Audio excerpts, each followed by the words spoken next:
Book 101 is all about the books that I read for the last 40 years. And today I have my special guest. He is a mindful life and fitness coach, no other than Mr. Christopher Boatmon. Yes, sir. Thank you for having me. Welcome to Book 101, Mr. Christopher. And can you please introduce more about yourself? Yes, my name is Christopher Boatman. I'm a health and fitness coach, and I help people basically become their best selves. Yes, indeed. So, Mr. Christopher, how do you define true purpose and how does it differ from general goal setting? True purpose to me is being intentional with yourself first. I don't believe you can have true purpose without being purposeful with yourself. Basically, at first, so it comes from being intentional with how you treat yourself, with what you put in your body, with what you do for yourself every day, mentally, spiritually, physically. It's actionable. That's what I believe. Actionable, indeed. What are the most common signs that someone is living out of alignment with their true purpose?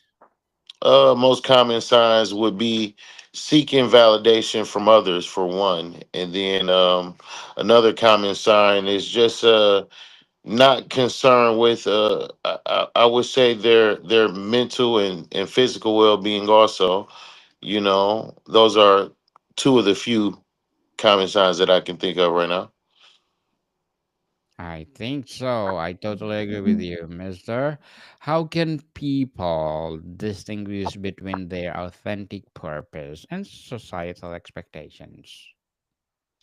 Oh well, first I believe it takes looking at yourself very true and with the honest eye, and just being able to really take accountability of what you do and don't do. That's what I believe first, and then from there it's making yourself as good as possible, because no matter what you do, if you're not good at being you, it's like there won't be much purpose into it anyway. That's what I believe. Yes, indeed. Accountability, people. Accountability. For sure, definitely accountability. L- Let's talk about the journey of discovery. What first step would you recommend to someone who feels completely lost about their purpose? I would recommend starting to do what they don't like most, but what makes them better. So it's like, if you don't like waking up early, maybe you should do that. If you don't like working out, maybe you should do that for sure. Well, even if you do like it or don't, you should definitely do that. But those are two steps to start, and just basically making yourself like yourself again, because a lot of people don't like theirself, and I don't think people realize that. So I think it starts with making yourself like yourself again, because until then, I don't believe anybody can truly like you either if you don't like you. Yes, indeed. Love yourself, people, before they love you too. M- So, what role does our deepest pains or challenges play in revealing our purpose? Say that one more time. What role do our deepest pains or challenges play in revealing our purpose? Well, mine specifically, when I go through traumatic things, or when I have been through traumatic things, I believe they changed my outlook where at life, where it's like, I guess I wasn't looking at life from an innocent eye. I'm thinking like, oh, life is bad, life hurts. That's what happened to me at first, and then I realized, things are gonna happen to everybody in their life, and the whole thing is, you can't be attached to anything to the point where you can't let it go, because nothing here is yours. You're here on borrowed time. Everything here is a rental. You're renting your house, you're renting your car. It doesn't matter if you own it or not. you know that's how I feel. So I guess it's a hit or miss. So you know how you respond to it is one thing, and then how you respond to it, you know, in life, it echoes, you know, the pain and whatever you've been through, you're gonna respond through. I mean, it's gonna, you're gonna feel some type of way no matter what, is basically what I'm saying. But you got to recognize that that's what life is about, and that's what is gonna happen either way it go. Mr. Christopher, let's talk about a practical application. What daily practices help maintain connection with one's purpose? So me, for example, on the days where I eat my best, where I stay eating clean, I stick to my diet, you know, on those days I train hard. On those days that I opened up a book early in the morning and just read a few pages, you know, personal development books. That's what I read personally in the morning, just to get my mind on something. Even and then even if you know something, it's good to just I guess reflect so you can remind yourself. So even if it's something I already read, you know, things like that. It comes from an order, you know, having organization, being planned, having a prepared list of things to do daily. That even no matter when you get them done, long as you get them done, that's what I think. Indeed, Mr. Christopher. And what is your advice for someone who knows their purpose but fears of pursuing it? Say that one more time, Daniel. What's your advice for someone who knows their purpose but fears pursuing it? Mm. Um. Well, my advice: if you fear pursuing your purpose, but you know it, then maybe you don't know it at all, because I believe you wouldn't fear fulfilling it, because what is life without fulfilling your purpose, you know? Yes, indeed. Let's talk about the obstacles and breakthrough, Mr. Christopher. What are the most common barriers to purpose discovery and how can we overcome them? Mm, say that one more time, Daniel. I'm sorry. What are the most common barriers to purpose discovery and how can we overcome them? I believe grief is one, you know, accountability for sure. And, you know, I guess life expectations. It could be a lot of things, you know, that could stop you from finding or reaching your purpose. You know, usually there are things that are tied to your mental capacity, because I believe everything starts mentally, and it ends up externally, um visualizing basically. So I believe when grief strikes people, when life and things happen in life, you know, it gets to people and it makes them fall away from what they need to be connected to. And that's going to be the challenge for everybody. When things happen, and even bad things, can you keep going, and can you do better? Can you keep doing what you're supposed to do no matter the circumstances, you know? How do you help people move past the fear of failure when pursuing their purpose? Me specifically, how I help my clients move past that, it's all action. It's all, you know, the harder it is for you, the more you need to do, you know. If you're not really that into the physicality thing, then you have to get there. If you're not into being like up early or being excited about yourself or about life, you need to get into that. I make people do whatever they don't like to do that makes them better. That's what I do personally, and whatever makes them do the most work, you know, just to get them feeling good about them and make them better, make them feel better, make them look better, and that's the goal. Mr. Chris, as a mindful life and fitness coach, what are your short term and long term goals? Um, my short term goals are, I guess, to pour into the people that I work with right now, pour into myself. My long term goals are to do the same thing. Actually, you know, it's really the same thing. You know, as I grow and the people that I work with grow, and they continue to take the routine that I gave them and get better. We all get better within time. And as you get better, everything you touch gets better. So that's the real goal. Yes, indeed. And good luck to your goals, Mr. Yes, sir. Chris. And what would be your advice for those people out there who want to enter to be a coach in terms of fitness and mindful life? If they want to, so people that want to start coaching. Yes, indeed. So my advice to them would be to you would have to like internally take the journey seriously, and it has to be bigger than the monetary goals that people have.